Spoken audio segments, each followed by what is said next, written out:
पुरुषाय शाश्वते सहस्रकोटियुगधारिणे नमः। नमः कमलनाभाय नमस्ते जलसायिने नमस्ते केशवानन्द वासुदेव नमोऽस्तुते। वासुनाथ वासुदेवस्य वासितः भुवनत्रयम् सर्वभूतनिवासोऽसि वासुदेव नमोऽस्तुते। शुकरूप प्रबोधज्ञ सर्वशास्त्रविशारद एतत्कथा प्रकाशेन मदज्ञानं विनाशय। भगवते सद्गुरुभ्यो नमः। प्रार्थनापूर्वक नमस्कारान् समर्पयामि।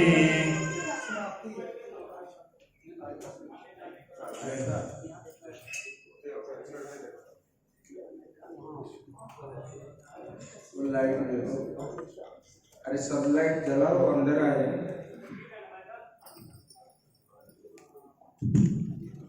वो लाइट नहीं जलाओ।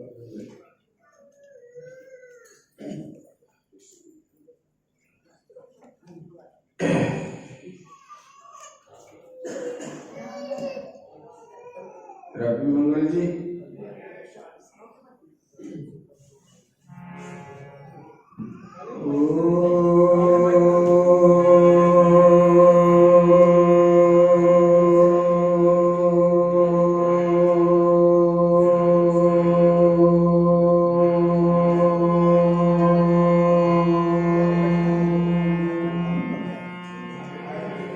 सन्नो मित्रः सन्नो वरुणः सन्नो भगवद्वर्यमा सन्नो इन्द्रो बृहस्पतिः सन्नो विष्णुरुक्रमः।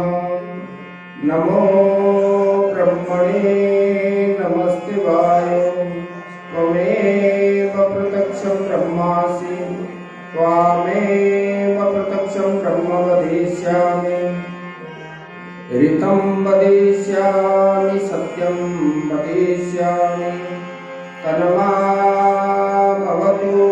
तद्वक्तारमवतु भवतु मामवतु वक्तारम्। ॐ शान्तिः शान्तिः शान्तिः। शङ्करं शङ्कराचार्यं केशवं बादरायणं सूत्रभाष्य कृतौ वन्दे भगवन्तौ पुनः पुनः।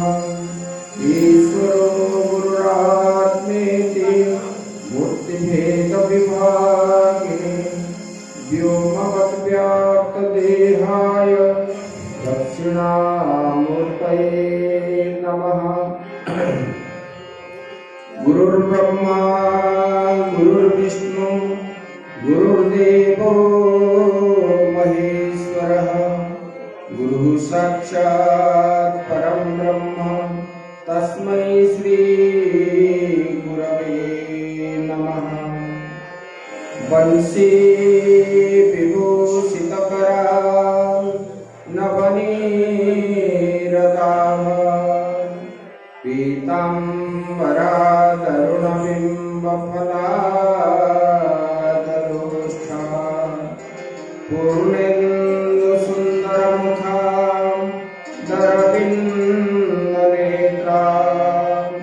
कृष्णात् परं किमपि तत्त्वमहं न जाने।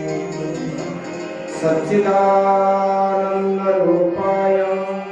विश्वोत्पत्त्यादिहेतवे तापत्रयविनाशाय श्रीकृष्णाय वयं नमः।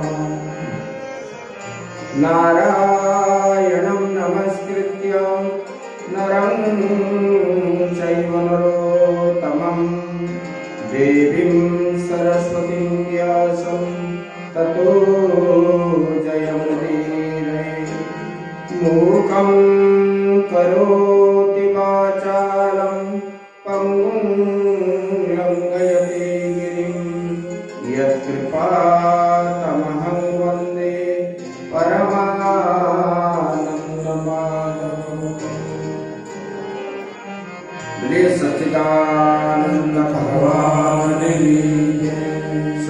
देव महाराज की जय। श्रीमद् भागवत महापुराण की जय। ओम नमः पार्वती पते हर हर महादेव। श्री कृष्ण गोविंद हरे मुरारे हे नाथ नारायण वासुदेव। श्री कृष्ण गोविंद हरे मुरारे हे नाथ नारायण वासुदेव। हे नाथ नारायण वासुदेव। हे नाथ नारायण वासुदेव। हे नाथ नारायण वासुदेव। हे नाथ नारायण वासुदेव। श्री कृष्ण गोविंद हरे मुरारे हे नाथ नारायण वासुदेव। श्री कृष्ण गोविंद हरे मुरारे हे नाथ नारायण वासुदेव। हे नाथ नारायण वासुदेव। हे नाथ नारायण वासुदेव। हे नाथ नारायण वासुदेव। हे नाथ नारायण वासुदेव। विक्रे तुकामा तिलकोपमन्या मुरारिपादार्पितचेतवृत्ति तद्व्यादिकं मोहमसादकोच गोविन्द दामोदर माधवेति। श्री कृष्ण गोविन्द हरे मुरारी हे नाथ नारायण वासुदेव। हे नाथ नारायण वासुदेव। हे नाथ नारायण वासुदेव। हे नाथ नारायण वासुदेव। हे नाथ नारायण वासुदेव। गृहे गृहे गोपवधू कदम्बा सर्वे मिलित्वा समवाय योगे पुण्यानि नामानि पठन्ति नित्यं गोविन्द दामोदर माधवेति। श्री कृष्ण गोविंद हरे मुरारी हे नाथ नारायण वासुदेव। हे नाथ नारायण वासुदेव। हे नाथ नारायण वासुदेव। हे नाथ नारायण वासुदेव। हे नाथ नारायण वासुदेव। गृहे गृहे गोपवधू कदम्बा सर्वे मिलित्वा समवाय योगे पुण्यानि नामानि पठन्ति नित्यं गोविन्द दामोदर माधवेति। श्री कृष्ण गोविंद हरे मुरारी हे नाथ नारायण वासुदेव। हे नाथ नारायण वासुदेव। हे नाथ नारायण वासुदेव। हे नाथ नारायण वासुदेव। हे नाथ नारायण वासुदेव।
कण कण में व्याप्त परम ब्रह्म परमात्मा के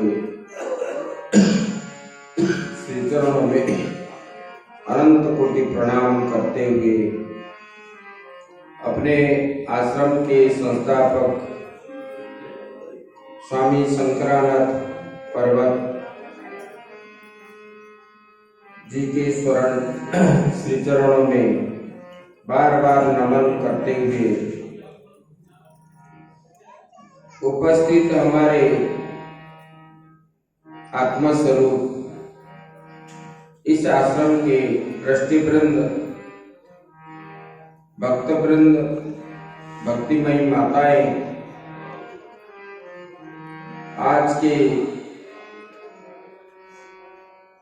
ये ज्ञान यज्ञ, भागवत रूपी ज्ञान यज्ञ का 7वां दिन है।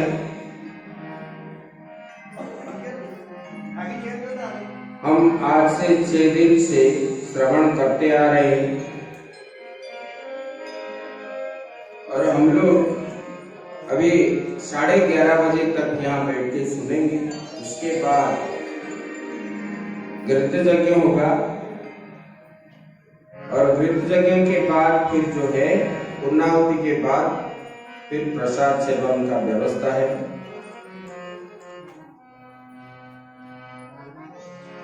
तो हम लोग कल तक श्रवण कर रहे थे, भगवान ने जब लीलावतार को किए, जब जाने का समय आ गया, तब जो है देवता लोग आकर के भगवान को बोले, देखो भगवान जब भी पधारते हैं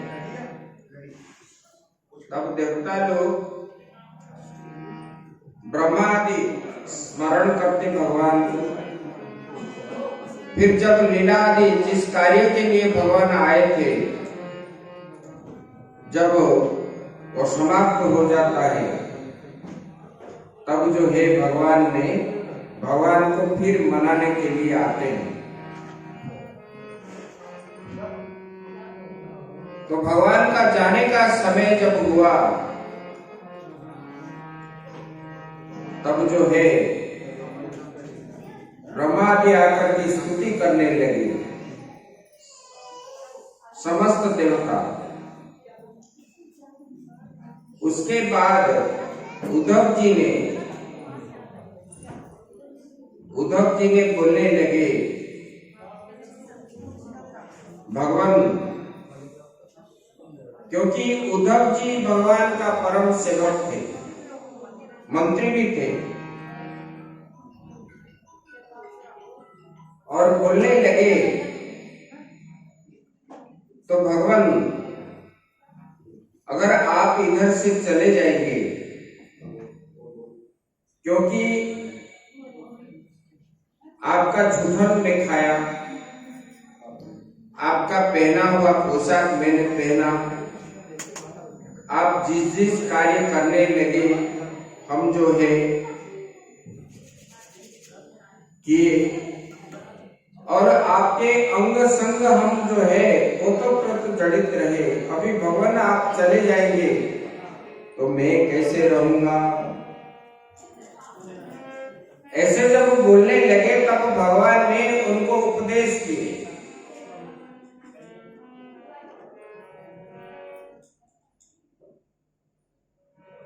तो कल हम लोग श्रवण कर रहे थे दत्तात्रेय जी का उपदेश आदि।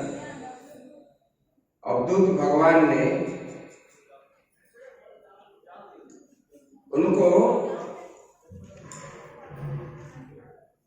जिन जिन से विद्या सीखे उन्हीं से जो है गुरु बनाए।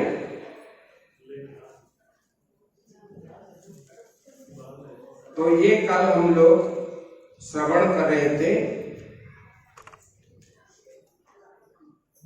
उसके बाद फिर प्राणी बंधन क्यों होता है, फिर मुक्ति कैसे होगी, इसी प्रसंग पर चर्चा हम किए थे। अभी हम श्रवण करेंगे सत्संग की महिमा। नरदो यतिमांग्यो न साख्यम धर्म एव च न स्वाध्याय तपस्त्यागो निष्ठापूर्वं न दक्षिणा यथा वरुणे सत्संग सर्वसंगा बहुहिमा। बोलिए सच्चिदानंद भगवान की जय। बोले कि योग के द्वारा भी इतना नहीं है। सांख्य शास्त्र भी आप जान लो, वेदांत पूरे जान लो, स्वाध्याय करो, पूजन करो, जो भी करो इसमें मुक्ति नहीं है। बोले मुक्ति किसमें है? बोले कि सत्संग में है।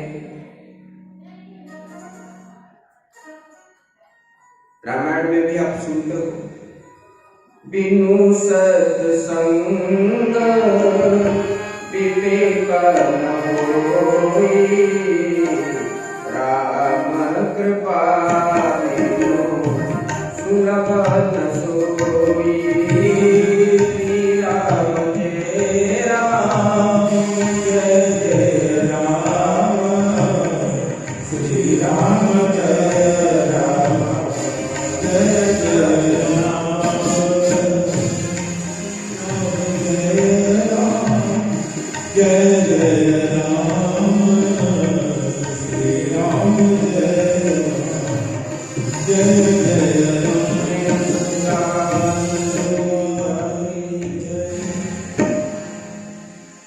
बोले कि बिनु सत्संग विवेक न हो। विवेक होने पर ही जब हम सत्संग करेंगे, सत्संग के द्वारा किसका संग करेंगे? यहाँ हम सुन रहे हैं, ये सुनने के बाद जब उड़ के जाते हैं सब भूल जाते हैं। इधर सुनते हैं, इधर से इधर निकाल देते हैं, अंदर नहीं डालते। इसकी वजह से हमारे जीवन में परिवर्तन नहीं होता है। भगवत की प्राप्ति जो है कैसे होगी? जब हम अपने अंदर से, अंदर में क्या है? अंतःकरण में पड़ा हुआ है। अंतःकरण मतलब मन, बुद्धि, चित्त और अहंकार, इसको बोलते हैं कि अंतःकरण। ये अंतःकरण जो है जैसे दूध में मलाई ढक के रहता है, अंदर दूध है, दिखाई नहीं पड़ता, ऊपर से रहता है। इसी प्रकार अपने अंदर एक आवरण पड़ा हुआ है। मल है, विक्षेप है, आवरण है, मतलब जन्मा जन्मांतर का। क्योंकि पुण्य तो आप लोग भोग लेते हो सुख में, स्वर्ग आदि सुख में, लेकिन जो मल है वो पाप है। ये पाप अंतकरण में पड़ा हुआ है अनादिकाल से, जब से सृष्टि प्रारंभ हुई तब से पड़ा हुआ है। और ये मल हटेगा कैसे? इंद्रियों का संग करने से ये मल हटेगा नहीं। ये मल जो है पाप, ये हटेगा कैसे? बोले कि हम जो शास्त्रों को श्रवण करेंगे, आगे बताएंगे, तो बिना गुरु से संसार से मुक्ति पाना असंभव है। गुरु की जरूरत है। बोले गुरु भी कैसा है? गुरु मतलब क्या है? जो सबसे ओजनदार है। गुरु मतलब भारी है। आप क्या बोलते हैं? अज्ञानातिमिरान्धस्य ज्ञानाञ्जनं शलाकया चक्षुरुन्मीलितं येन तस्मै श्रीगुरवे नमः। ये और उधर भी बताते हैं असतो मा सद्गमयो तमसो मा ज्योतिर्गमयो। इसका मतलब क्या है? अज्ञान रूप का अंधकार जो अपने अंदर पड़ा हुआ है भगवान, इसको आप जो है ज्ञान रूपक प्रकाश जो है हमको दे दीजिए। जो अज्ञान अपने अंदर पड़ा हुआ है अंधकार के रूप में, तब जीव क्या करता है? जैसे भैंस और गौ जब रास्ते में जाते हैं, गौ माता अगर रास्ते में कोई बच्चा की कोई व्यक्ति को देखेगा तो साइड होकर जाएगा, लेकिन भैंस जाती है तो वो क्या करती है? जबरदस्त जाती है, किसको मारती भी नहीं। तो इसी प्रकार भैंस की तरफ अज्ञान अपने अंदर पड़ा हुआ है। इसलिए हम जो कर्म करते हैं विचार करके नहीं करते, विवेक से नहीं करते। ये करना अच्छा है कि बुरा है ये बात हम नहीं जानते, हम करने चलते हैं। तो बोले ये किससे मिलेगा? बोले कि गुरु के द्वारा ही ये मिलेगा। तर्पिति प्रणिपातेन परिप्रश्नेन सेवया उपदिख्यन्ति ते ज्ञानं ज्ञानिनो सत्त्वदर्शिनः। बोले कि गुरु के पास कैसे जाना है? बोले कि गुरु के पास जाओ और गुरु के पास जा करके साष्टांग प्रणाम करो। प्रणाम करके गुरु को प्रश्न पूछना है। कैसा प्रश्न? ना भगवान इस संसार से हमारा मुक्ति कैसे हो? क्योंकि बार बार जन्म होना मृत्यु होना ये दुख का कारण बनता है। जब शरीर बनता है तो तब आपको बीमार होता है। इदम खलु इदम ब्रह्म बोलते हो ना। जब शरीर आता है तब बीमार बनता है। जब शरीर नहीं रहेगा तो बीमार कैसे बनोगे? बीमार जब बनते हो तो दुखी होते हो। कोई कुछ बोल देता है तो उसके मन में भी दुख होता है, सुख होता है। और जब भूकंप बाढ़ आदि होता है तो तब भी मन दुख होता है। तो ये तीन प्रकार के दुख होता है, आध्यात्मिक, आदिदैविक, आदिभौतिक। इसलिए पहले ही भागवत में हम क्या आया, तापत्रय विनाशाय, बोले कि हे भगवान, हम ये तीन ताप से हमको मुक्ति कैसे प्राप्त हो, इसका फल हमको दीजिए। तो गुरु के पास जाकर के ऐसा प्रश्न पूछना चाहिए, इस संसार से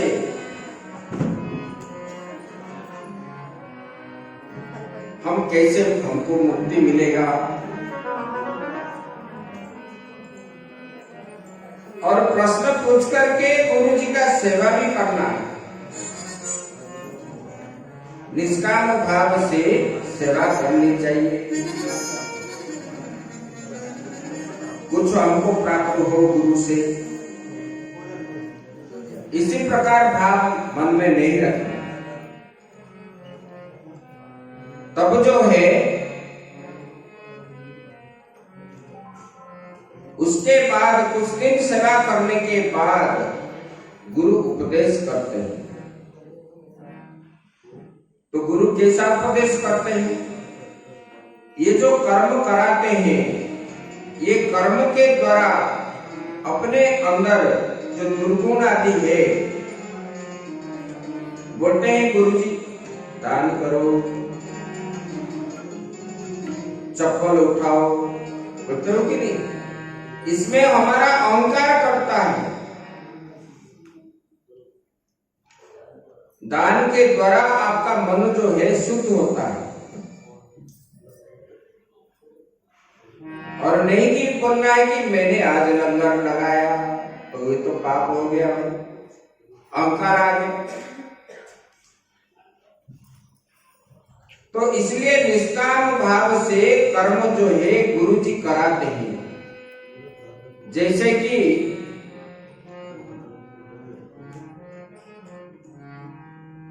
कोई बर्तन में कब से लगा हुआ काला, भोजन बनाते बनाते बनाते काला दाग पड़ा हुआ है,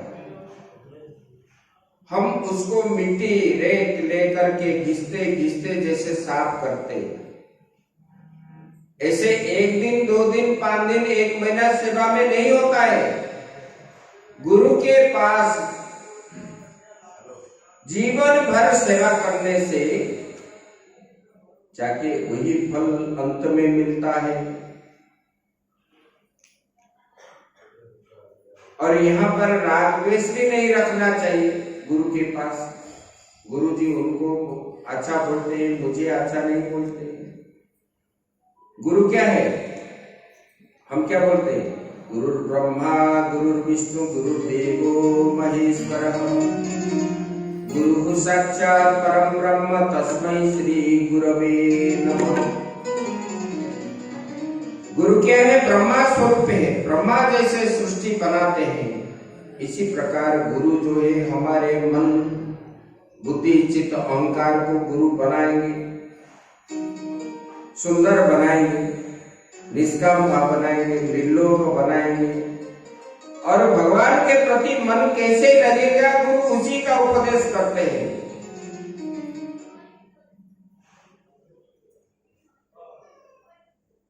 और गुरु भी क्या है, बोले कि विष्णु रूप है, पालन करता है।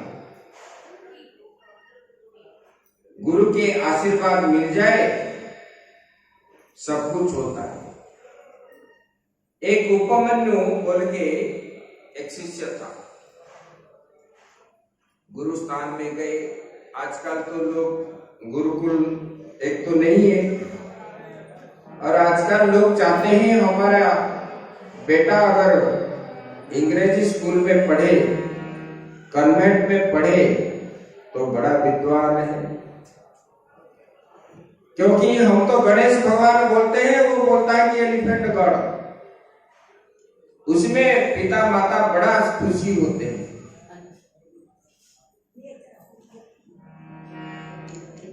और हमारा संस्कृति का अपभ्रंश होता है, हमारे धर्म संस्कृति का अपभ्रंश होता है। तो इसलिए पहले गुरुकुल में लोग छोड़ते थे।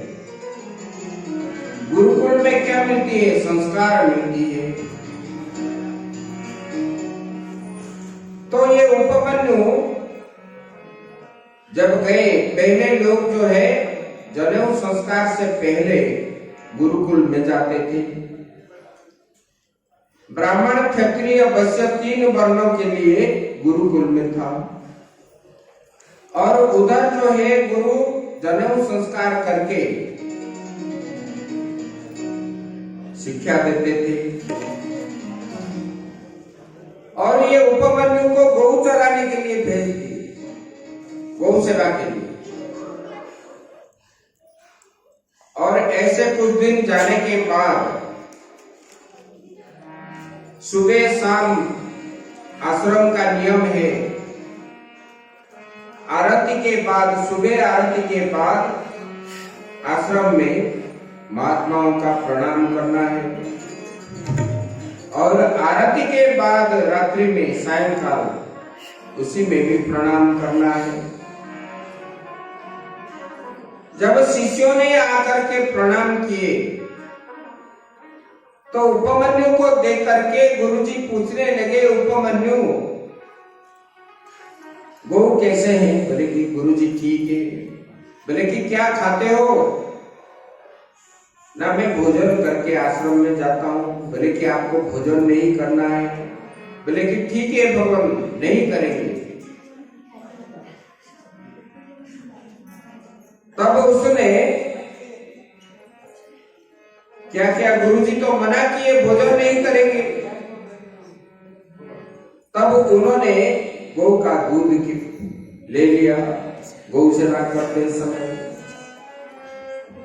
फिर कुछ दिनों के बाद गुरुजी बोले कि आप क्या खा रहे हो? बोले कि गुरुजी आपसे जब मना किए मैंने कुछ नहीं खा रहा हूं। बोले कि अगर आप नहीं खा रहे हो लेकिन आपके शरीर से मालूम पड़ता है कि आप कुछ लेते हो। बोले कि भगवान मैं दूध लेता हूं। बोले कि दूध आपके लिए नहीं है, ये बछड़े के लिए है। बोले कि ठीक है, आज से मैं दूध नहीं पीऊंगा। फिर उन्होंने दूध भी छोड़ दिया। फिर जब भूख लगने लगा, गौ माता से बछड़ा जो दूध पीता था उसका जो मुख में दोनों साइड फेन निकलता था उसी को पकड़ करके खाया। फिर गुरुजी ने पूछने लगे, तब बोलने लगे कि भगवान मैंने ऐसा ही खाया। बोले कि ऐसा भी नहीं खाना चाहिए। बोले कि ठीक है, नहीं खाऊंगा। तो फिर उनको 2-3 दिन के बाद प्रबल भूख लगने लगा तो उन्होंने क्या किया? आठ पेड़ को तोड़ करके उनका दूध पीने लगा। तब उसका आंख जो है फूट गया और दिखाई नहीं दिया। और अंधा होकर के गौ के पीछे पीछे जब गया तब एक गाढ़ा था जंगल के अंदर और गाढ़ा में कूद पड़ा, अपने आप गिर गया। और उधर जो है रात्रि जब हो गया, उपमन्यु नहीं आया, सब लोग आए हैं और उपमन्यु गाड़े में गुरुजी का चिंतन कर रहा है।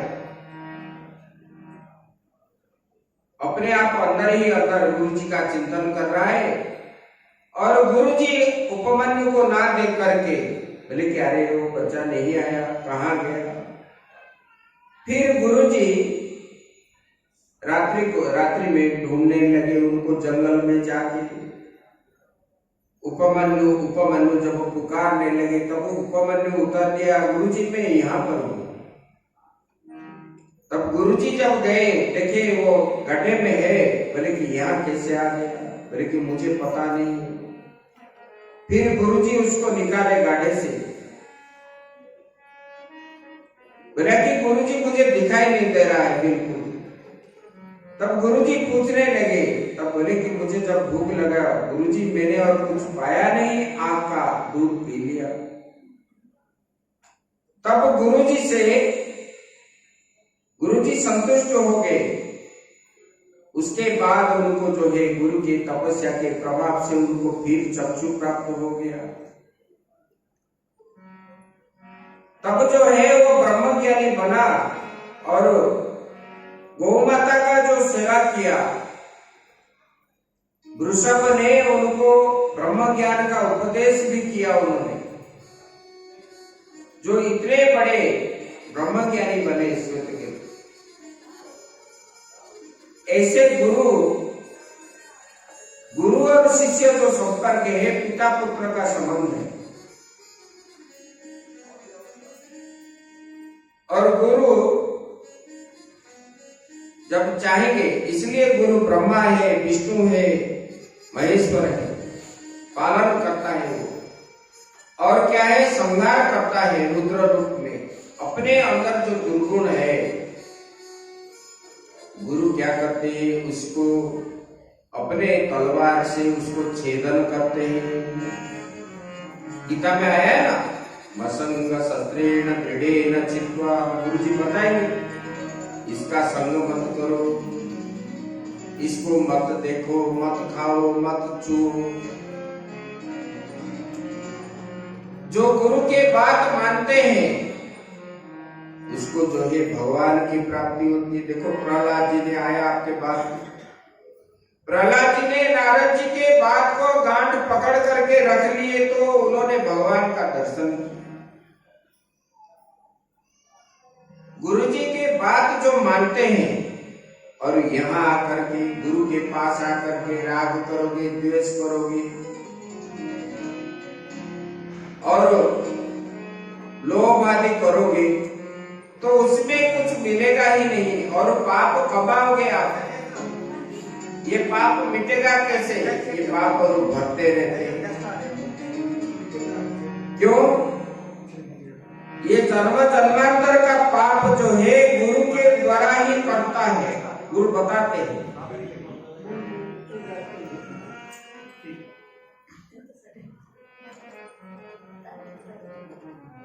स एष जीवो विवर प्रश्रुतिः प्राणेन कोशेन मुखं प्रविष्टः मनोमयं सूक्ष्ममुपेत्य रूपं मात्रासुरो वर्ण इति स्तविष्टः। बोले कि ये जीव को चेतन करने वाला,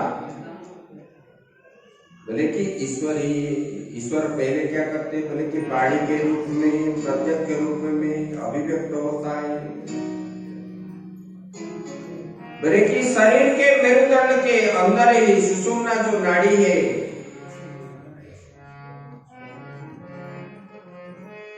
वो जो है वो चक्र बने हुए हैं, 6 चक्र। मूलाधार स्वाधिष्ठान मणिपुर क्रमे कमेव च अनाहतं विशुद्धक्षा माज्ञा षट्चक्रमुच्यते। बोले कि ये चक्र जो है मूलाधार है, स्वाधिष्ठान है, मणिपूरक है, अनाहत है, विशुद्ध चक्र है। बोले कि एक एक चक्र को जो है गुरु जी जागृत कराते हैं। तब जो है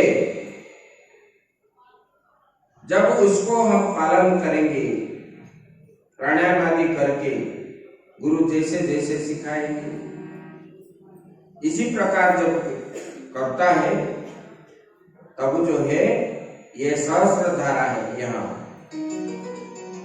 ये तालु के ऊपर ये सहस्त्र धारा है। तब ये प्राण निकलता है सुषुम्ना के हो करके यहाँ फूट के चला जाता है, तब उनका मुक्ति होती है। तो गुरु के वाक्य से ऐसे गुरु जिस प्रकार बताते हैं उसी के हिसाब से करना चाहिए। लेकिन क्यों? उसमें हमारा बुद्धि जो है ना, गुण के अनुसार बुद्धि बनती है और हमारे अंदर हर समय सत्वगुण कैसे बना होना रहेगा वो गुरु जी ही बताएंगे। आगमोपप्रजादेश काल कर्म च जन्म च ध्यानं मंत्रोक्त संस्कारो दशैते गुणहेतवः। बोले कि अपना गुण जो बनता है उसमें 10 कारण बनता है। बोले कि शास्त्र का अध्ययन करना चाहिए। कौन सी शास्त्र? अभी आप लोग जो पढ़ रहे हो ये पेट पालने का शास्त्र है। पैसा कैसे कमाएंगे, भोग कैसे करेंगे, लेकिन ये शास्त्र पढ़ने से मुक्ति नहीं मिलेगी। बोले कि वेद शास्त्र जिसमें भगवान को प्राप्ति करने का मार्ग बताया गया है उसी शास्त्र को पढ़ना चाहिए। बोले कि इसी देश में रहना चाहिए जहां पुण्य देश है, जहां पर भगवान ने अवतार लिया है, उसी देश में निवास करना चाहिए। और काल की बात बता रहे, समय की बात। बोले कि ब्रह्म मुहूर्त में जागना चाहिए। आप लोग क्या बोलते हो? आप महात्मा बोल के हम थोड़ी महात्मा है, हम क्यों ब्रह्म मुहूर्त में उठेंगे? ये तो पंडित महात्मा का काम है। बोलते हैं कि नहीं आप लोग? अरे ब्रह्म मुहूर्त में जो नहीं उठता है, रुद्रगण घूम के देखते हैं आप क्या कर रहे हो। ब्रह्म मुहूर्त में कोई भजन करता है कि कोई सोता है, कोई खराब काम करता है, कोई लुटेरा है, वह सब रिकॉर्ड जो है उसके पास रहता है। जैसे अभी हम क्या कर रहे हैं इसमें रिकॉर्डिंग हो रहा है, इसी प्रकार रुद्रगण जो शिव जी है वो सब देख रहे हैं। बोले कि इसलिए समय से ब्रह्म मुहूर्त में उठना चाहिए। 3 से 4 बजे के अंदर उठ करके क्या करना है? बोले कि अपना कर्म करना चाहिए। कर्म मतलब क्या है? झाड़ू देना, घर को धोना, ऐसा है। मनुष्य का कर्म जो है भगवान को प्राप्ति के लिए जो किया जाता है वही कर्म है। मतलब सुबह उठ करके भगवान का भजन करना है, गुरु मंत्र का जाप करना है, भगवान का ध्यान करना है।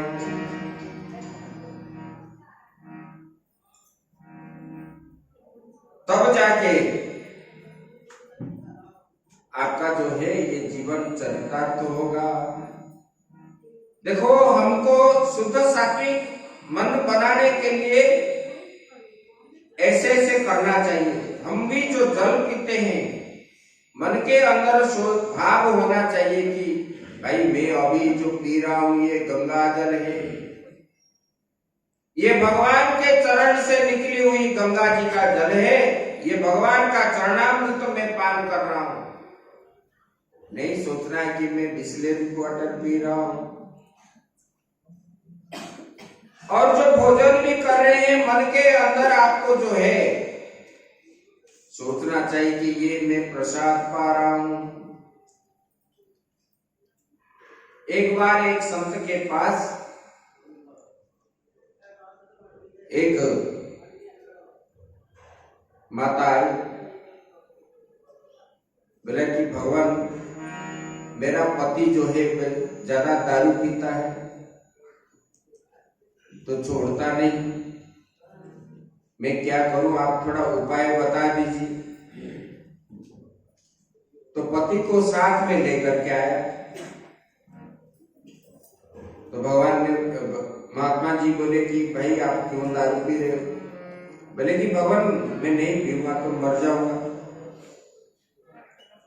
बोले कि देखो उनसे आप बीमार पड़ोगे, ये होगे वो होगे। महात्मा जी सब बोलने लगे, बात को माना नहीं। क्योंकि नशा करने वाले जो गलती करते हैं ना, वो तो विभिन्न प्रकार के जो सब निकालेंगे तरीका पार होने के लिए।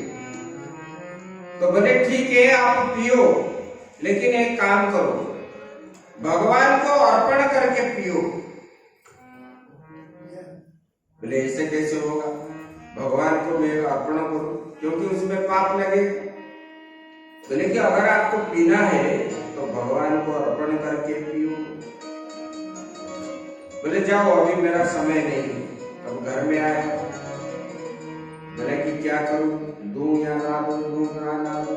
बाद में उन्होंने छोड़ दिया। हम जो भी पाते हैं भगवान को अर्पण करके ही पाना चाहिए, क्योंकि अर्पण कर देने से वो प्रसाद बन जाता है। हम जो लोग बोलते हैं ना, हम खा रहे हैं, हम खाते नहीं है, प्रसाद पा रहे। पशु खाता है, मनुष्य क्या करता है, पाता है। क्या पाता है, भोजन नहीं पाता है, प्रसाद पाता है। उसको अब भगवान में अर्पण कर दोगे तो उनमें हमारा मन जो है शुद्ध सात्विक बन के रहेगा, और शुद्ध सात्विक वस्त्र भी पहनना चाहिए। वस्त्र को साफ सफाई करके रोज धुलाई करके ही पहनना चाहिए। उसमें लघु शंका करते, गुरु शंका करते। लोग तो आजकल कैसे खाते हैं, वो राक्षस जैसे बन गए सब। वो पैंट पहन करके लेटिन के अंदर घुस जाते हैं और उसी को ही आ करके पहन लेते। उसमें कितना बीमार भी पड़ेंगे, विज्ञान भी है इसमें, इसलिए तो इन्फेक्शन ज्यादा होता है।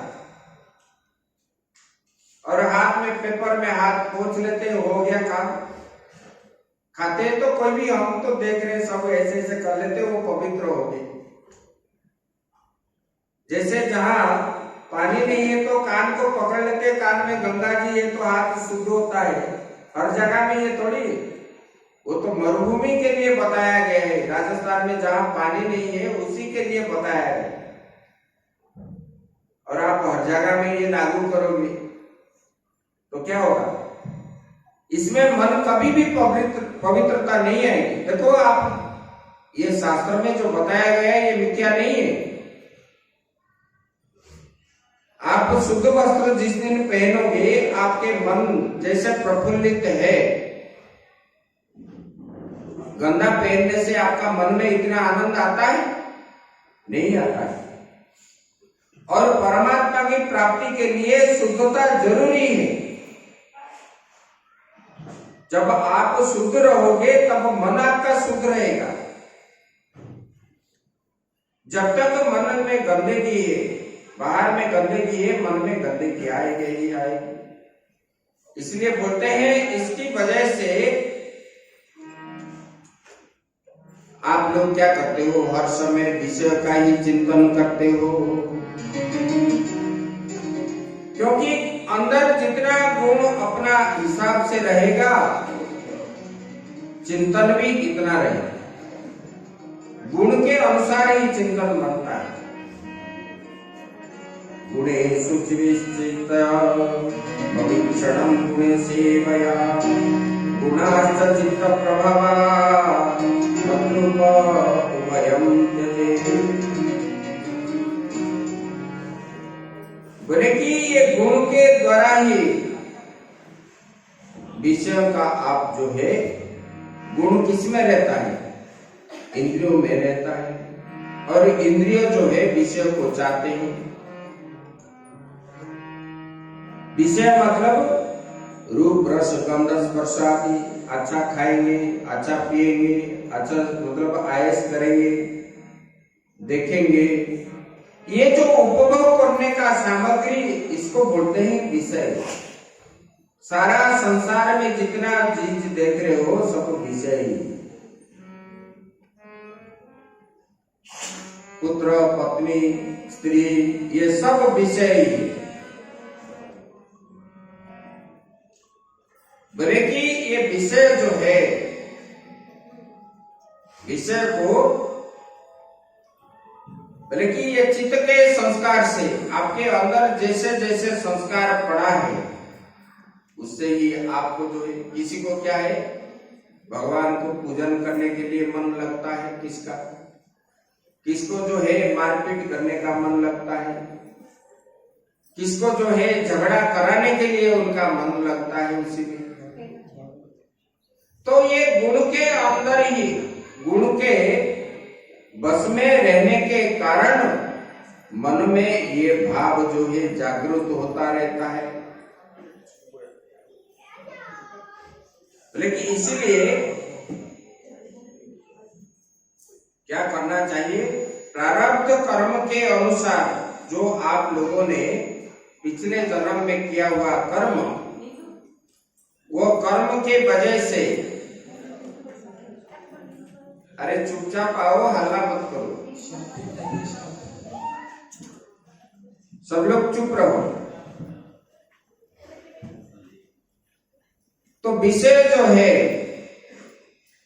विषय के अधीन होने के कारण हमको उसी कर्म करने को इच्छा होती है।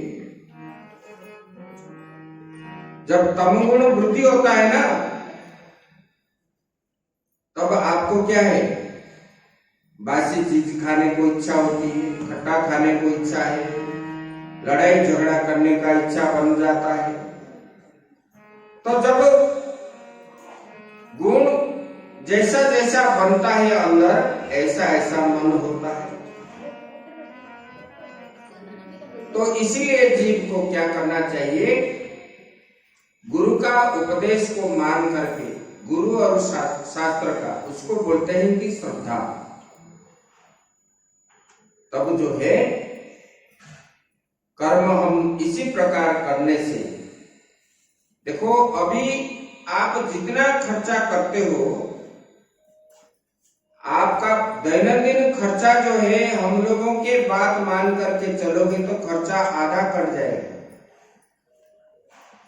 क्योंकि बकरी जैसे दिन रात आपका मुख चलता रहता है। देखो आप लोगों को आक्षेप करके मैं नहीं बोल रहा हूं, ये बार बार हम खाएंगे तो हमारा मन कभी भी स्थिर नहीं रहेगा और बीमार बन जाओगे। बीमार भी बनते हो, इधर दवाई भी खाते हो, इधर भोजन भी नहीं छोड़ते हो। इसको शुगर है, इधर खाएगा मेडिसिन इसी हाथ में, बाएं हाथ में, दाहिने हाथ में रसगुल्ला खाएगा। तो बीमार से कब छुट्टी मिलेगी? तो शास्त्र की बात मानोगे तब आपका खर्च भी कम है, परिश्रम भी कम है और आपका बचत ज्यादा होगा। लेकिन ये आप नहीं मानते हो, क्योंकि इंद्रियों की सुख में आप लगे हुए हो। अफीम खाने वाले, नशा करने वाले को अगर आप ये बात बताओगे, वो कभी मानेगा नहीं, क्योंकि उसी में वो प्रकृति में पड़ा हुआ है। आपका जीवन शैली जो है इसी प्रकार ढांचा चल गया है। और विवेक से चिंतन आप करोगे, वास्तव में ये ठीक है कि ये ठीक है। मया वेश्य मनो ये मांग, भगवान ने बता रहे हैं ना, बोले कि मुझ में आसक्ति हो जाओ। ये बाह्य वस्तु में आसक्ति मत हो। बाह्य वस्तु में आसक्ति होगे तब जो है आपको दुख मिलेगा। भगवान में अगर आपको आसक्ति हो गई तब आपको सुख ही सुख प्राप्त होगा और ये विषय से मन छूटेगा। भगवान ने बहुत जगह में बताए, बोले कि ये प्रपद्यन्ते माया मेताम तरन्ति ते, लेकिन मेरा ही भजन करो। मेरा भजन करने से आपका मन जो है क्या होगा, मुझ में लग जाएगा। मुझ में जब लग जाएगा तो मुझे ही आप प्राप्त हो जाओगे। एक बार क्या हुआ, एक राजा ने अपने राज्य में घोषित की बोले कि मेरे पास एक बकरी है, ये बकरी को सब मोबाइल स्विच ऑफ करके रखो, नहीं तो फ्लाइट मोड में रखो। ये बकरी को जो भोजन बंद करा देगा उनको मैं इनाम दूंगा। और बहुत लोग आए पैसा के लालच में और बकरी को लेकर के गए, 2 दिन 3 दिन रखे, फिर लाए। राजा ने हरा हरा बढ़िया बढ़िया पत्ता दिखाने लगे तो बकरी खाना शुरू कर दिया, तो वो फेल हो गए। ऐसे बहुत गए आए गए। बाद में एक महात्मा जी आए, एक हाथ में बढ़िया बढ़िया चीज बकरी खाने का, बाएं हाथ में पकड़े, दाहिने हाथ में एक डंडा ली और बकरी के सामने रखने लगे, हिलाने लगे। जब उन्होंने खाने की मुख लाया तो एक डंडा मारे, फिर चला जाता, फिर दिखाए, फिर आया, फिर डंडा मारा। ऐसे करते करते वो बकरी ने अंत में जितना हरा दिखाओ मुंह और नहीं लगा। तब वो राजा के पास लेके आए, बोले कि भगवान आप परीक्षा कीजिए। राजा ने दिखाया, राजा के सामने जब दिखाए तब बकरी को राजा ने दिखाए तो छुआ ही नहीं। इसका कहने का मतलब है अपना इच्छा जो होती है ना, इच्छा अगर हम नहीं करेंगे तो मन उसी में नहीं जाएगा। जैसे कि पड़ोस के घर जब झगड़ा हो जाता है, पहले तो बार बार जाते हो, जब झगड़ा हो जाता है तो और वहां उसके मतलब द्वार के बाहर भी आप पैर रखना नहीं चाहते हो, क्योंकि आपकी इच्छा शक्ति। मान लो कि ये सब विष है, मान लो कि एक बढ़िया स्वादिष्ट खीर बनी हुई है, सुगंध उनका बढ़िया बढ़िया है, आपके जीवा से लाल टपक रहा है खाने की इच्छा से। जब आपको मालूम होता है कि इसके अंदर एक ड्रॉप विष पड़ा है, तब और लाल टपकता है ना, आप खाने के लिए जाते हो। ऐसे विषय जो है सांसारिक वस्तु के प्रति मन को ऐसे इच्छा से रहित जब करोगे तब जो है आपको सुख मिलेगा। चिन लिया मेरा भोला सा मन, राधा रमन जय राधा रमन। चिन लिया मेरा भोला सा मन, राधा रमन मेरो राधा रमन।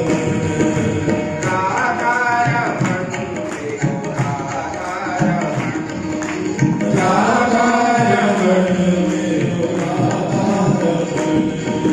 गोकुल का द्वारा ब्रज का बसैया, गोकुल का द्वारा ब्रज का बसैया। सखियों का मोहन माता कन्हैया, सखियों का मोहन माता कन्हैया। भक्तों का जीवन निर्धन का धन, राधा रमन मेरो राधा रमन। राधा रमन मेरो राधा रमन। चिन लिया मेरा भोला सा मन, राधा रमन मेरो राधा रमन। राधा रमन मेरो राधा रमन। सच्चिदानंद भगवान की जय। जिनसे मन लगाने से मन के अंदर जो है आनंद उत्पत्ति होगी, उसी काम करो। कभी दुख ना आए, मन में ये संकल्प करो। देखो पांडवों ने जब भी उन लोगों को दुख आता था उन्होंने भगवान को ही बुलाते थे कि विपदो नैव सस्व तत्र तत्र जगद्गुरु भवतो दर्शनम यस्यात् पुनर्भव दर्शनम। भगवान को बोलने लगे कि भगवान आपको दर्शन करने से हमारा विपत्ति जो है विपत्ति हो करके नहीं रहता, वो तो संपत्ति बन जाता है।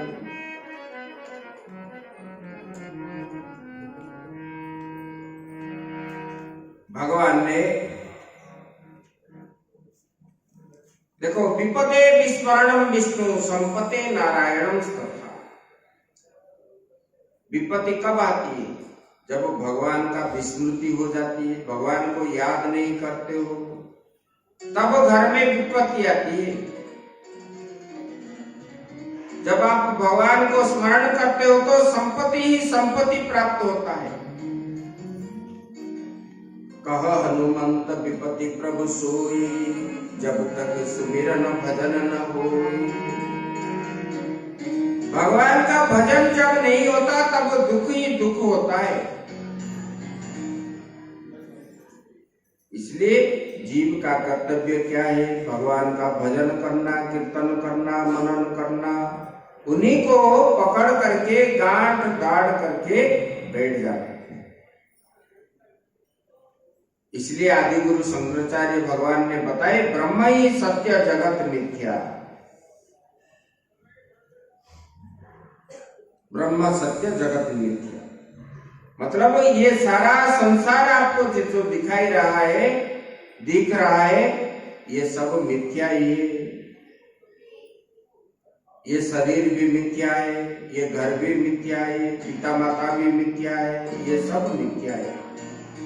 क्योंकि एक ना एक दिन सबको छोड़ के जाना है।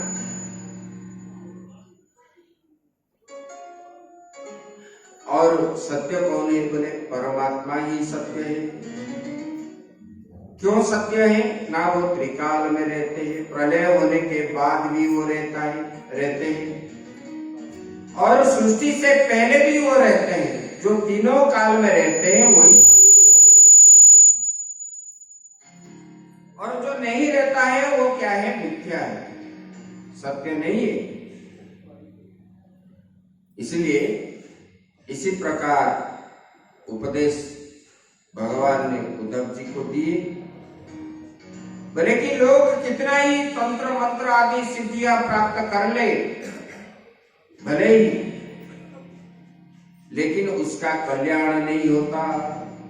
जब तक मुझे प्राप्त नहीं हुआ तब तक कुछ भी उनको फल नहीं मिलता। आप क्या करते हो? बोलोगे महाराज जी हम उधर गए थे तो हम रास्ता में जो बात करके जा रहे थे, और हम वहां पहुंचने के बाद उन्होंने सब बता दी, और वो त्रिकालदर्शी है। आप ये से बोलते हो कि नहीं, बड़े सिद्ध महात्मा है, क्योंकि आपको तो इसके बारे में मालूम नहीं। वो क्या है? तंत्र विद्या है, बोलते हैं लोग आकर के। हम भी बहुत बार बहुत लोगों से सुने, ये सब मिराकिल दिखाते हैं। ये कुछ दिनों के लिए ही वो कर पाएंगे, जब पैसा कमाना शुरू कर देंगे फिर कुछ दिनों के बाद विलुप्त तो हो जाता है। ये सब करने वाले भगवान को कभी प्राप्त नहीं करेंगे।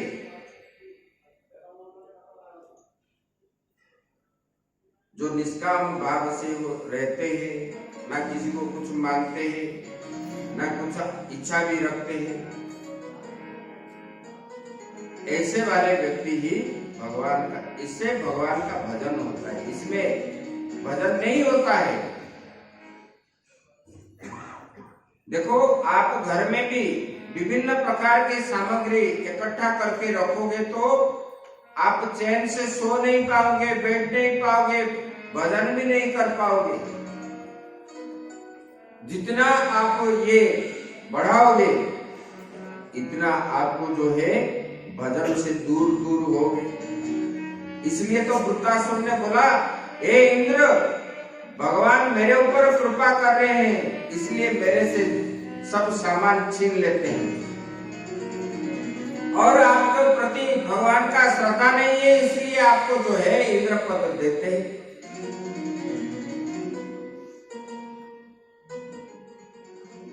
जब हम बहुमुखी होते हैं, सामान को देखते रहते हैं, संग्रह करने का इच्छा रखते हैं, उसमें भजन कभी नहीं होगा। बस मिल गया पहन ली, जो मिल गया खा ली, बस जैसे तैसे रहे, उसी में भजन जो है आनंद से होता है। ये तो शिक्षा भगवान ने दी। देखो अभी भी महात्मा लोग विभिन्न जगह में है, गृहस्थ भी है। आप वृंदावन में जाओगे, नैमिषारण्य में जाओगे, आप क्या जाते हो तो क्या करते हो? इधर नाम बोल के जाते हो कि हम सोमवती अमावस्या में जाएंगे, गंगा स्नान करेंगे। वहां जाने के बाद गंगा जी में क्या करते हो? साबुन लगा के स्नान करते, चप्पल भी धुलाते, अपना पैंट शर्ट भी सफा करते और स्नान करने के बाद बस आगे कई होटल आदि में जाकर के खाते हो, आयश करते हो। इसमें क्या फल मिलेगा? गंगा जी में जब स्नान करने जाते हो तो मानना चाहिए कि ये गंगा माँ जो है ये भगवान का पत्नी है और उनको देवी ही मानना चाहिए। उसमें थूकना भी नहीं है, कूला भी फेंकना नहीं चाहिए। पहले प्रणाम करके, हे माँ, मुझे पवित्र करने के लिए मैं आपके जल के अंदर प्रवेश करता हूँ, तो मेरा अपराध क्षमा कर दो। पहले फूल दे करके उसको प्रणाम करके मत्था टेक के स्नान करना चाहिए। फिर स्नान करके सूर्यार्घ्य आदि दे करके निकलने के बाद उसी में कपड़ा नहीं धोना चाहिए और फिर स्नान करके आओ, बस कुछ ब्राह्मण संतों को दान भी देना चाहिए। कुछ ना कुछ तीर्थ में जाओगे तो दान देना चाहिए और गुरु मंत्र का जाप करके कम से कम 11 माला जाप करके उधर से आओगे। कहीं प्रसाद मिलेगा तो खाए, नहीं तो फल खाना है, तब जाके गंगा स्नान का फल मिलेगा। और वहां जाकर के अपकर्म पाप ही कमा के आते हो, पुण्य के लिए तो जाते हो, लेकिन पुण्य के बगैर क्या करते हो? पाप कर्म ही करते हैं लोग। इसलिए भगवान ने विभिन्न प्रकार में, देखो, 4 आश्रम के बारे में बताए। ब्रह्मचारी, गृहस्थ, वानप्रस्थ, सन्यास। उद्धव जी को बोले, देखो हमारा 100 साल आयु बढ़ी हुई है कलियुग में। 100 साल में 25 साल तक जो है ब्रह्मचारी, जनेऊ संस्कार के बाद गुरु के पास गुरुकुल में रहना चाहिए, विद्या अध्ययन करना चाहिए। और विद्या अध्ययन गुरुकुल में भी पहले वहां भी सब प्रकार के विद्या सीखा जाता था, आजकल नहीं है। देखो अभी जैसे मेडिकल कॉलेज आदि है, उसी समय भी आश्रमों में ये व्यवस्था थी। इंजीनियरिंग भी था, उस समय के लोग बड़े बड़े इंजीनियर थे, वो गुरुकुल में ही पढ़े हुए थे, उद्भावन भी करते थे, वैज्ञानिक जैसे भी थे। देखो ये जो ब्रह्मास्त्र आदि है, ये उसी समय तपस्या के द्वारा ऋषि मुनियों ने उद्भावन किए। अगस्त्य जैसे ऋषि, अत्रि, ये सब बड़े बड़े तपस्वी। गौतम ऋषि के आश्रम में सब प्रकार के विद्या शिक्षा दी जाती थी उस समय। उस समय भी ऑपरेशन आदमी लोग मतलब करते थे, ऐसा नहीं कि नहीं। और कारपेंटर शिक्षा भी, इंजीनियर भी, डॉक्टर भी, सब प्रकार के शिक्षा आश्रम से मिलता था। हमारे भारतवर्ष में 465 ऐसे आश्रम थे। अभी जो है उसका लोप हो गया, क्योंकि बीच में जो सरकार रहने लगे बोलेंगे ये संस्कृत भाषा जो है मृतक भाषा है, और सब भाषा का मतलब उसी संस्कृत से ही उत्पन्न हुआ है। देखो, जितने आपका स्टेट लैंग्वेज है सब में संस्कृत भाषा का ही ले करके वो उत्पन्न हुई। इसलिए संस्कृत जो है हमारा मातृभाषा है, क्योंकि पहले संस्कृत ही लोग बोलते थे। ये सब भाषा नहीं था, ना पंजाबी, ना बंगाली, ना उड़िया, ना तेलुगु, ना मलयालम, ये कुछ भी भाषा नहीं था, संस्कृत ही था। तो बोले कि ब्रह्मचारी जीवन जो है गुरुकुल में रह करके त्याग वैराग्य युक्त हो करके गुरु का सेवा करना, गायत्री आदि करना, स्त्री मुख का दर्शन नहीं करना, ऐसे विद्या जो है 25 साल तक करना चाहिए, त्रिसंध्या करना। उसके बाद जब पढ़ाई पूरा होती है तब जो है एक तो 2 मार्ग है ब्रह्मचारी जीवन के बाद, चाहे तो वो गृहस्थ बन सकता है, चाहे तो महात्मा बन सकता है। गुरुजी पूछेंगे, जो इच्छा है उसी इच्छा से ही व्यक्त करना चाहिए। अगर गृहस्थ बनना है तो गुरुजी पिता माता को जब समर्पण करते थे, विदाई जो होते हैं। अगर महात्मा बनना है तो गुरुकुल में ही रह जाता था, पिता माता ऐसे चल जाते थे। और गृहस्थ में जाकर के त्याग वैराग्य संपन्न हो करके ब्रह्मचर्य पालन करके गृहस्थ धर्म पालन करते थे। नित्य जो है यज्ञ करते थे, घर में पंचमहायज्ञ, अतिथि सेवा करते थे, और संतान जो है कुल धर्म रक्षा करने के लिए संतान उत्पत्ति करते थे। उसके बाद ये गृहस्थ कर्म करते करते जो पाप पुण्य आदि है, पाप कर्म को त्यागने के लिए घर को 50 साल के बाद त्याग करके जंगल में चले जाते थे।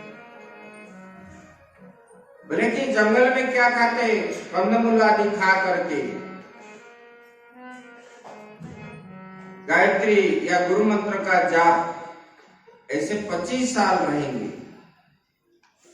अपने अंदर जो इच्छा आदि है जब निवृत्ति हो जाते तब जो है संन्यास लेते थे, और संन्यास लेकर के परिव्राजक होकर के घूमते थे, एक जगह में नहीं रहते। सन्यासी 2 प्रकार के हैं, एक परिव्राजक है, एक कुटीचक है। कुटीचक मतलब आश्रम बना करके जो रहते हैं। क्यों ना आश्रम के अंदर वेद का ज्ञान लोगों को देना है, और ये ज्ञान प्रचार प्रसार करने के लिए, और लोभी नहीं होना चाहिए, सामान को इकट्ठा करके नहीं रखना चाहिए आश्रम में, भोग सामग्री आदि ग्रहण नहीं करना चाहिए, और जो परिव्राजक होते हैं किसी एक गांव में 3 दिन से ज्यादा नहीं रहेंगे, और एक गांव से दूसरे गांव जब जाएंगे पहले ठीक नहीं करेंगे कि हम इसी गांव में जाना है, ऐसा नहीं, जाते जाते जहां गए और भिक्षावृत्ति करके अपना जीवन निर्वाह करना।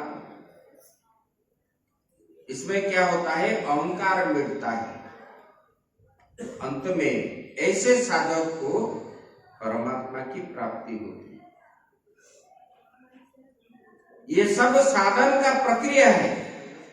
25 साल ऐसा करो, 50 साल तक ऐसा करो, 75 साल तक ऐसे करो, 100 साल तक ऐसे करो, तब जो है अंत में वो सोना ही सोना बन जाता है।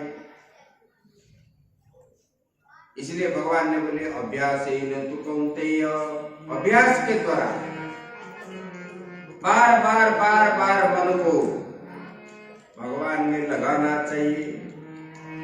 इसलिए बचपन से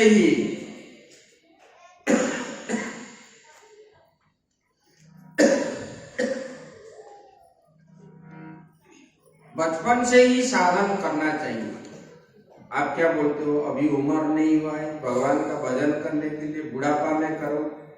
अभी बुढ़ापा में वहां जाकर के जंगल में गुरु के आश्रम जाओगे तो कुर्सी ढूंढोगे, अगर कुर्सी नहीं है तो क्या करोगे, फिर भजन कैसे होगा बोलो। ये बीमारी है, आंख को दिखता नहीं है, फिर शौच कैसे करोगे, भोजन कैसे खाओगे, हाथ नहीं चल रहा है, पांव नहीं चल रहा है। इसलिए पहले ही ये सब कर्म को करना चाहिए। बारिश से पहले ही अगर नदी के बंध हम ठीक रखेंगे, तब बारिश के समय जब बाढ़ आएगी तब अंदर नहीं आएगी। इससे जीवन जब इसलिए हमारे शास्त्र में है, जो उपनयन संस्कार आदि होता है उसी समय ही गुरु दीक्षा लेते हैं। 11 साल के अंदर, जब हमको 11 साल हुआ है तब से ही लेना चाहिए दीक्षा। गुरु उसी समय बनाना चाहिए। अभी तो बोलते हैं कि मरते समय हमारे कान में फूंक दो, हम मुक्ति मिल जाएगी। भगवान गुरु जी फूंक दिए और हमारा हो गया, भगवान प्राप्त हो जाएंगे, ये नहीं होता है। मान लो ये वस्त्र भी हम पहन लिए, अपना कर्म नहीं करे, भगवान का भजन नहीं करे, कीर्तन नहीं करे, ध्यान नहीं करे, हमको भी मुक्ति नहीं मिलेगी। बाहर वस्तु में अगर हम भी मन लगाए, हमको भी मुक्ति नहीं है, हमको भी जन्म लेना पड़ेगा। ये सब साधन है। अपने अंदर लोहे में जैसे जंग लगा है, उसको छुड़ाने के लिए जैसे चाहिए फाइल, इसी प्रकार ये गुरु मंत्र के जाप को फाइल बनाना चाहिए। ये अंदर जंग पड़ा हुआ लोहा है, इसको छुड़ाने के लिए गुरु मंत्र की जरूरत है। तब जाके अनादि काल से पड़ा हुआ जो जंग है छूटेगा। ये मैल जो है, कितने जन्म का मैल पड़ा हुआ है, पाप है, वो मल है, ढका हुआ है अपने अंदर। इसकी वजह से हमको सतमार्ग दिखाई नहीं पड़ता है। सतमार्ग कब दिखता है, जब आप जैसे अंधेरे में जा रहे हैं, कहीं दूर से एक प्रकाश दिखता है। कब दिखता है ना, उसका आवरण जब हटता है तो दूर से दिखता है। अभी आपको दिखता नहीं है, जब कुछ समय जाप करोगे तब थोड़ा बहुत दिखेगा। जितना नजदीक जाओगे इतना थोड़ा थोड़ा दिखते जाएगा, और जब वो पास में पहुंच जाओगे तो पूरा दिखेगा। ऐसे भी ये गुरु मंत्र का जाप करने से ये छाया जो है, अज्ञान रूपी छाया अपने अंदर जो है, जैसे वो प्रकाश नहीं दिख रहा था दिखा, इसी प्रकार जितना नजदीक हम जाएंगे, जितना भजन ध्यान करेंगे, इतना ही हमको प्रकाश दिखते जाएगा, फिर अज्ञान हट जाएगा। इसलिए जीव को क्या करना चाहिए? भजन ही करना चाहिए। भगवान ने ऐसे ज्ञान उपदेश किए। उद्धव जी ने बोले कि भगवान आप जो बता रहे हैं ये तो बड़ा कष्ट की बात है, साधन करना। जो बिना साधन से भगवान को कैसे प्राप्त होगा उसी को बताइए भगवान, अत्यंत सहज उपाय। क्योंकि ये कलियुग में लोग जो है ना जम नियम आदि पालन करेंगे, ना कुछ त्याग भी करेंगे। तो इसके जो साधन है अत्यंत सरल उपाय बता। बोले कि उद्धव जी एक काम करो। बोले क्या है? बोले कि जो जिसको भी आप देख रहे हो मैं ही समझ करके उनको जो है प्रणाम करते चलो। कुत्ते को भी, बिल्ली को भी, चींटी को भी, हाथी को भी, जो भी। इसलिए गीता में क्या कहा? विद्या विनय संपन्ने ब्राह्मणे कवि हस्तिनी सुनि चैव स्वपाके च पंडिता समदर्शिना। जो ज्ञानी लोग होते हैं ना, ज्ञानी जो होते हैं, अज्ञानी तो ऐसे बोलेंगे, ज्ञानी जो होते हैं वो ज्ञानी विद्या विनय संपन्न, जो विद्या युक्त है,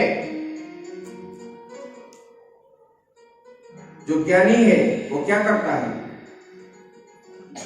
बोले कि हाथी को भी देखने से, हाथी चिंटी इसके अंदर कोई भेद नहीं है, ये गौ है, ये ब्राह्मण है, सबको एक जैसे परमात्मा ही मान करके सबको ही एक जैसे दिखता है। कैसे? ईश्वर सर्वभूतानां हृदयेषु तिष्ठति। सबके अंदर वही परमात्मा बैठे हुए हैं आत्मा के रूप में, इसलिए सबको प्रणाम करो।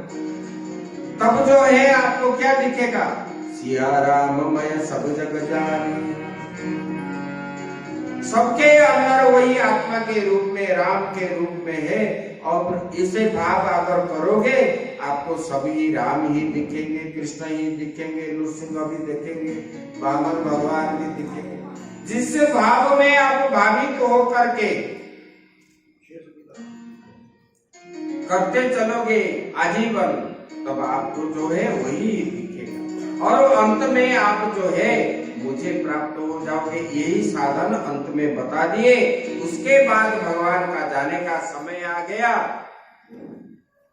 और जब उग्रसेन राजा ने जो लोहा दिया था घिसने के लिए, जो बचा हुआ लोहा फेंक दिए थे समुद्र में, उसको मिला एक भील को और उन्होंने ला करके, उसका नाम है जरासंध, और उन्होंने उनको तीर बनाया और भगवान ने बोले कि देखो ये ब्राह्मण का जो अभिशाप मिला, क्योंकि ब्राह्मणों ने श्राप दिए अंतिम में, तो बोले कि जसुवंश ध्वंस हो जाएगा, ऐसे दिए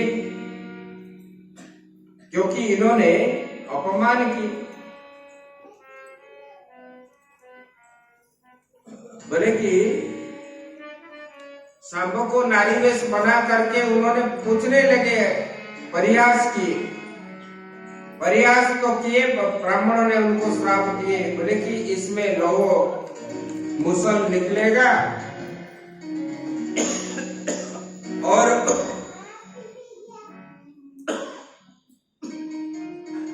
उसी मुसल से ये सारे जतुवंश ध्वंस हो जाएंगे। तब जो है उन्होंने बोले कि चलो गोमती तीर्थ जो है द्वारिका के पास, जहां पर सोमनाथ ज्योतिर्लिंग विराजमान है, वहां पर जाके ब्राह्मण को यज्ञ करेंगे, ब्राह्मण को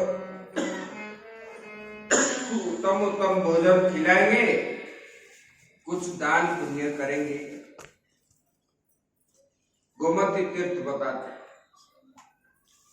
और वहां पर भगवान की बात सब लोग माने और सब लोग गए। वहां पर सुबह हवन आदि करवाए, फिर पंडितों को अच्छा अच्छा दक्षिणा प्रदान किए। करने के बाद वहीं पर रात्रि जापन करने लगे, और रात्रि में ये जदुवंश जितने थे सब क्या किए, कादम्बरी पान किए। और कादम्बरी जब पान किए, नशे में ये एक दूसरे को पहचान नहीं पाए,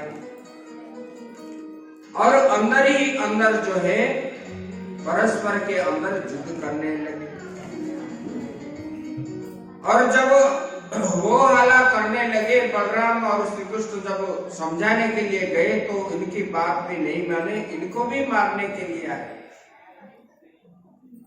तब बलराम जी चले गए और उन्होंने जंगल में बैठ करके ध्यानस्थ हो करके अपना शरीर त्याग दिए। और भगवान ने गए एक लटा के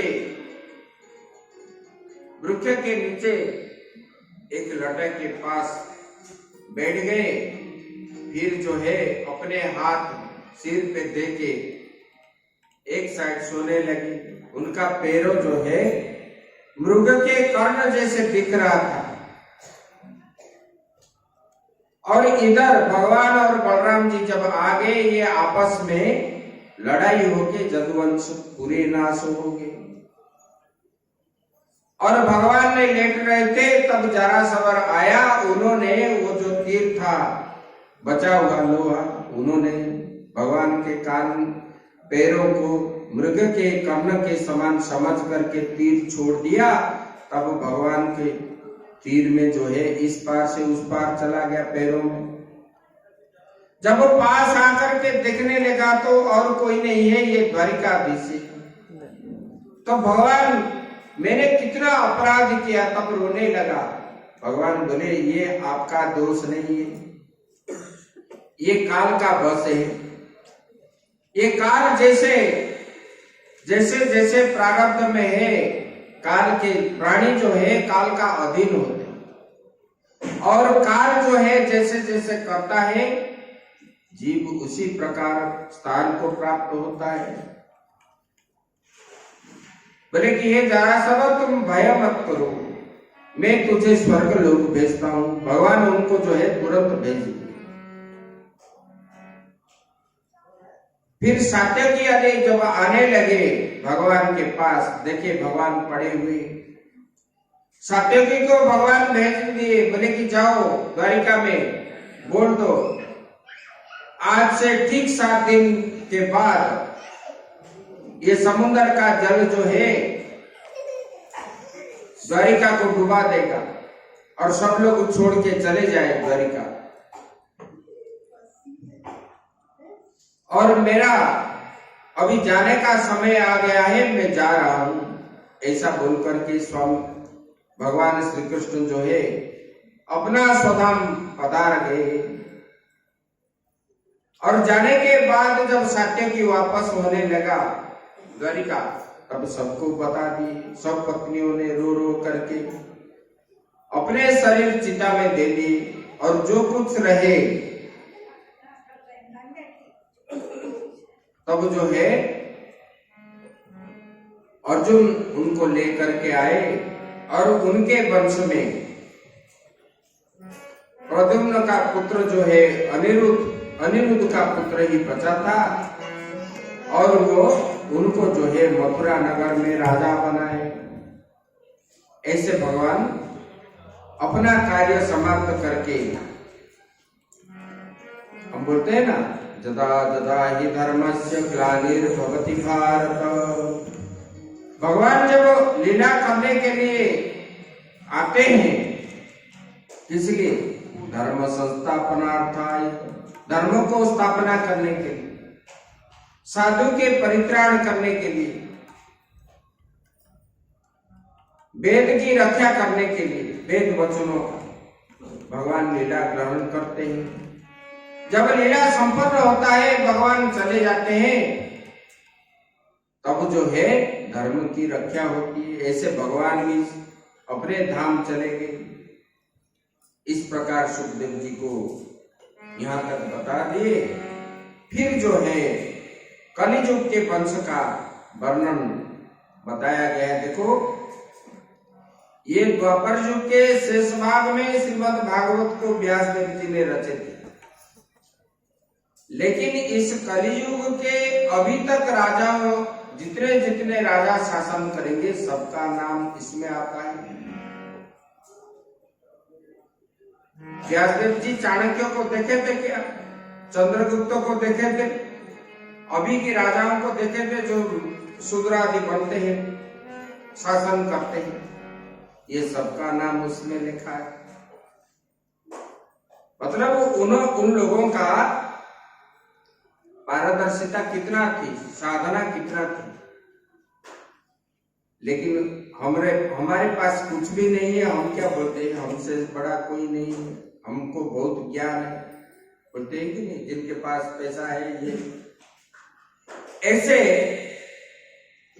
कलियुग का वर्णन किए, और वर्णन करने के बाद फिर जो है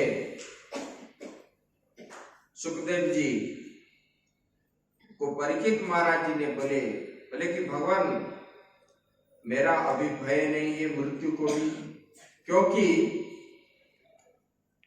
जो अज्ञान मेरे अंदर था, भगवान आपने पूरे श्रीमद् भागवत को, ज्ञान रूपी भागवत को मुझे प्रदान करके मेरा अज्ञान आप हटा दिए। अभी मृत्यु का मेरा डर नहीं है। तब सुखदेव जी उधर से उपदेश करने के बाद वो चले गए। उसके बाद जो है तक्षकनाग ने आया सुखदेव जी को दर्शन करने के लिए। तब रास्ते में कुछ पंडित जो जानते थे, उनको जो सर्प का प्रतिरोध जानते थे,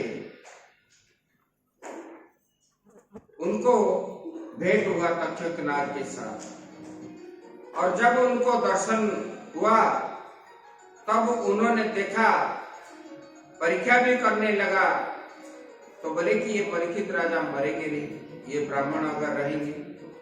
तो ये पंडितों को लालच दे करके कुछ दान पुण्य आदि कर दिए, क्योंकि उसी समय राजा परीक्षित जो है बड़े पुण्यार्थी थे, धर्मार्थी थे, इसलिए प्रजा भी चाहते थे ये राजा रहे। तब तक्षकनाग ने आया राजा के पास। उसी समय राजा अपने सुखदेव जी से जो सुने थे, उसी प्रक्रिया से योग क्रिया करके अपना प्राण जो है निकाल दिए थे शरीर से। उनको दिव्य रथ आकर के लेके गया था। वो मरा हुआ शरीर पड़ा था, उसी को ही तक्षकनाग ने दसा। तो ऐसे पूरे श्रीमद् भागवत का देखिए, इसमें जो 12 स्कंद है, ये 12 स्कंद में पहला स्कंद में अधिकारी कैसा होना चाहिए आप लोग सुन चुके हैं। परीक्षित जैसे श्रोता भी होना चाहिए, वक्ता भी सुखदेव जी जैसे वक्ता, त्याग वैराग्य युक्त जो है ऐसे वक्ता होना चाहिए। उसके बाद फिर सृष्टि का वर्णन कैसे है, दूसरे स्कंद में बताया गया। तीसरे स्कंद में सृष्टि का विस्तार कैसे है, स्वर्ग, तो उसी में कैसे कैसे जीव जगत का वर्णन हुआ, ऐसे कि सूक्ष्म से सूक्ष्म रूप काल आदि का भी लिता दंड, जो मिनट सेकंड आदि आप नापते हो, सेकंड से भी और कम समय उसको लिता दंड आदि बोलते हैं, उसी का भी कैसे हुआ इसमें आप लोग सुने हो, शास्त्र में है। उसके बाद जो है माता देवहूति को कपिल भगवान ने ये ज्ञान कैसे प्रदान किया। देखो, त्याग के द्वारा ही इसमें आया।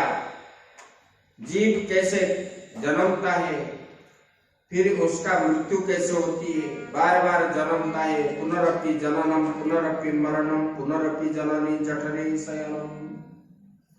तो आते समय जीव जो है माँ के गर्भ में संकल्प करके आता है, तो भगवान इस बार मैं जा रहा हूं तो आपका भजन के अतिरिक्त कुछ नहीं करूंगा। लेकिन यहाँ जन्म होने के बाद ये विषयासक्त कैसे हो जाता है, तो उसी में माता देवहूति प्रश्न करते हैं कि ये विषयासक्त क्यों होता है। बोले कि प्राणी जिससे उत्पन्न होता है उसी को ही ज्यादा वो जो है पालन करेगा, चाहेगा उसको। तो जीव जो है नरक से उत्पन्न होता है, तो क्योंकि ये रज भी नरक है, बीज भी नरक है। माता का रज, पिता का वीर्य जो है ये नरक से उत्पन्न है, इसलिए जीव जो है नरक को ही ज्यादा चाहता है। बोले कि इससे छूटने का उपाय जो है, मेरा ही जो चिंतन करता है, पादार बिंदु से मुखार बिंदु तक, मुखार बिंदु से पादार बिंदु तक उसको जो है ध्यान करना चाहिए। ध्यान करते करते समाधि लग जाए इस प्रकार, तब जो है इनको मुक्ति होती है। बाद में दीर्घ काल तक करना है। और चौथे स्कंद में बता दिए, अहंकार करके जो भी कर्म करो वो कर्म कभी सफल नहीं होता। दक्ष प्रजापति ने अहंकार युक्त हो करके अपना यज्ञ किया। कोई भी धर्म कार्य अहंकार हो करके जो भी करता है उसका सफल नहीं होता। शिव जी के द्रोह से उनका यज्ञ सफल नहीं हुआ। फिर जो है, फिर शिव जी का शरण लिया तो उनका जो है यज्ञ पूर्ति हुआ। पांचवा स्कंद में भरत जी से ये बताए, बोले कि देखो, जीवन भर अगर उत्तम कर्म करोगे तो मृत्यु समय में वही याद आएगा। यम यम पापी स्वरण भावम त्यजन्त्यन्ते कलेवरम तम तमेव इति कौन्तेय सदा तद्भाव भाविनः। अरे जो जो चिंतन करके आप जीवन छोड़ोगे, शरीर छोड़ोगे, तो उसी का जन्म मिलेगा। राजा भरत ने मृग का चिंतन किया तो मृग जोनि में उनको जाना पड़ा। उसी समय उनको जो है मुक्ति मिलने वाले थे भरत को, लेकिन उनके मृग के चिंतन करने लगे और भजन छोड़ दिए, तो फिर 3 जन्म लिए। इसमें ये शिक्षा मिलती है हमको जो है जीवन भर साधन जो करना चाहिए, भगवान का ही साधन करने से अपना कल्याण है, और कल्याण किसमें नहीं है, सांसारिक वस्तु में नहीं है। फिर छठे स्कंद में बता रहे हैं, पापियों से पापी भी अगर अंत काल में, अंत काले च मामेव स्मरण मुक्त्वा कलेवरम, अंतिम समय में जो मेरा नाम स्मरण करता है, मुझे स्मरण करता है, वो मुझे ही प्राप्त होता है। अजामिल जैसे पापी भगवान का अंत में स्मरण किया तो उनको वैकुंठ की प्राप्त होगी। फिर 7वां स्कंद में प्रहलाद का चरित्र आया। बोले कि देखो, अभी यहाँ आप लोग सुन रहे हो, यहाँ कोई बोल देगा कि अंदर सांप है, आप बैठोगे, भाग जाओ। अभी भूकंप आने वाला है, 1 मिनट में अगर मैसेज आ गया तो भाग जाओ। लेकिन प्रहलाद जी ने कभी भागे नहीं। जितना भी विपत्ति आया कभी भागे नहीं और दृढ़ होकर के रहे। बोले कि मेरा भगवान, मेरा तो गिरधर नागर है, दूसरा ना कोई। मीरा जी जैसे भक्तों का ऐसा ही, अरे भगवान है, जो होगा होगा। तब जो है प्रहलाद जी भगवान को प्राप्त किए।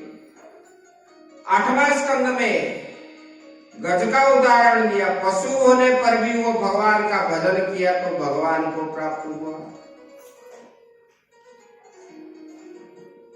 और 8वां स्कंद में बलि का दान जो है, देखो गुरु के वाक्य भी नहीं माने उन्होंने। शुक्राचार्य ने मना किए तो बोले कि अगर मुझे दान करना है, आप मानते हो तो ये भगवान है।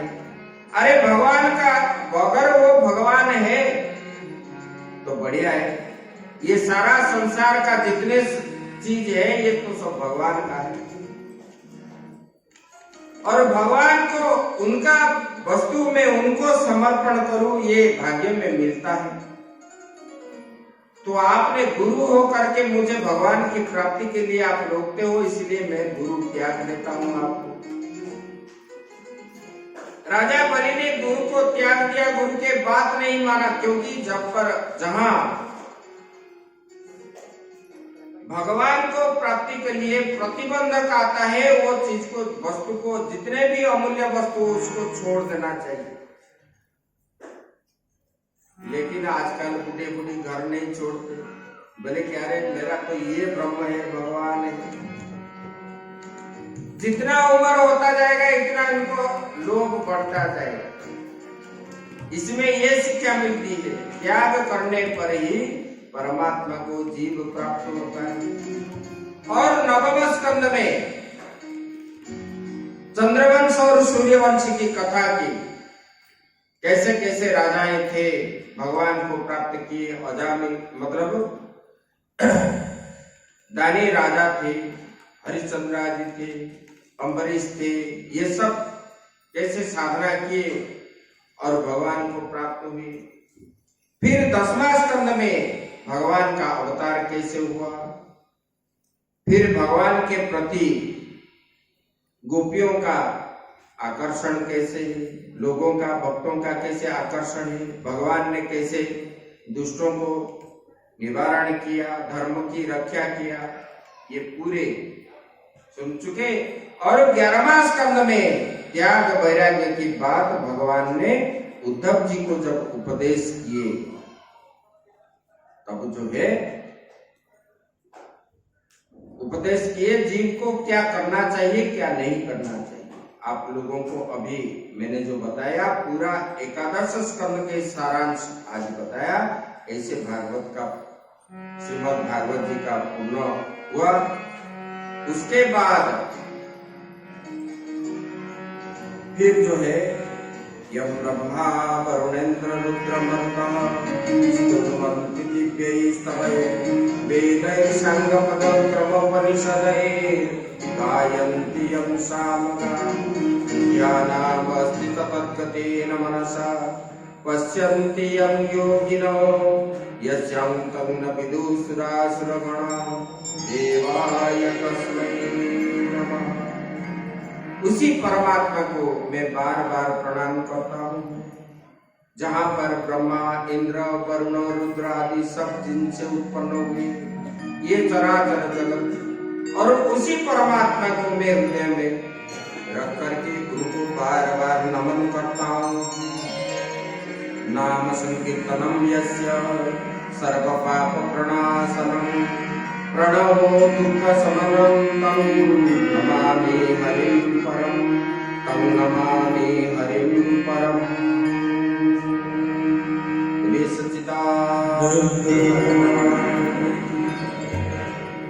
ओम पूर्णमदः पूर्णमिदं पूर्णात् पूर्णमुदच्यते पूर्णस्य पूर्णमादाय पूर्ण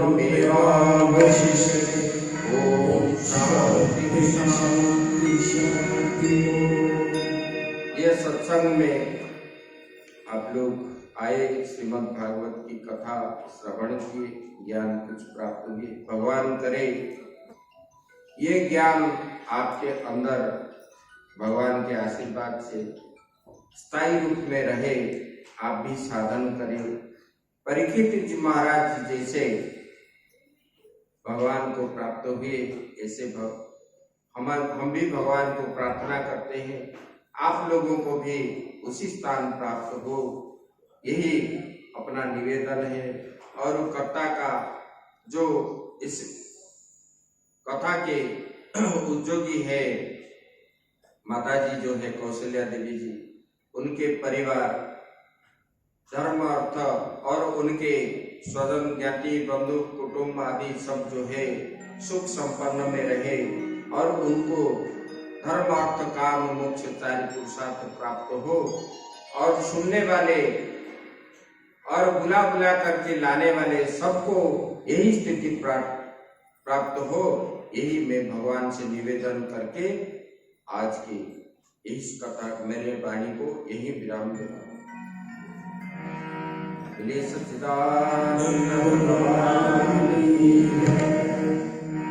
श्री राम जय राम जय जय राम, श्री राम जय राम जय जय श्री राम जय राम जय जय राम, श्री राम जय राम जय जय राम, श्री राम जय राम जय जय राम, श्री राम जय राम जय जय राम, श्री राम जय राम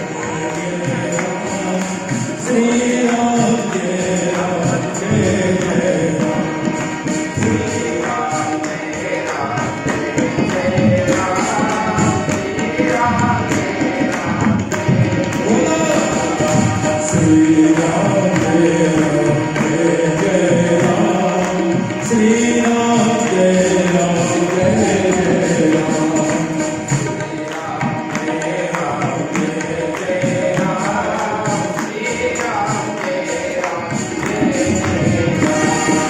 श्री राम जय राम जय जय राम, श्री राम जय राम जय जय राम।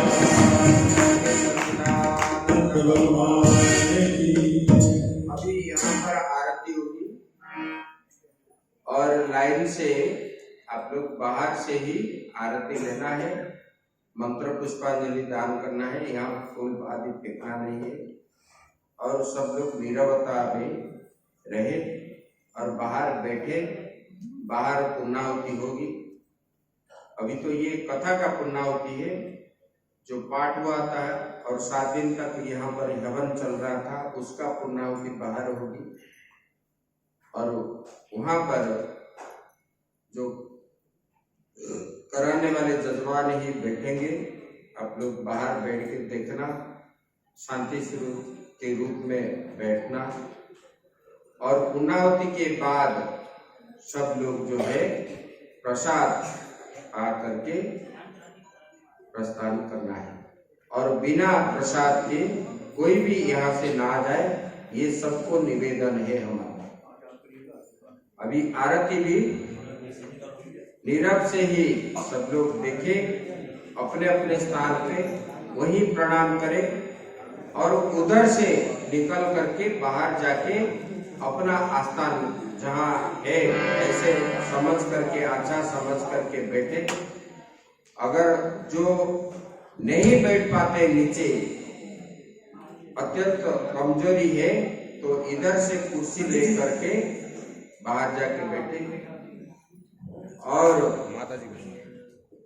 नीरवता रक्षा करें हर समय। देखो ये आश्रम है, आश्रम से हम जो है यहाँ तो सीखना चाहिए, यहाँ आकर के गंदगी ना फैले और हम इस प्रति ज्यादा ध्यान दें। हरिओम। ये पंडित जी इसको बंद करो, निकाल दो, वो स्टैंड इधर ले।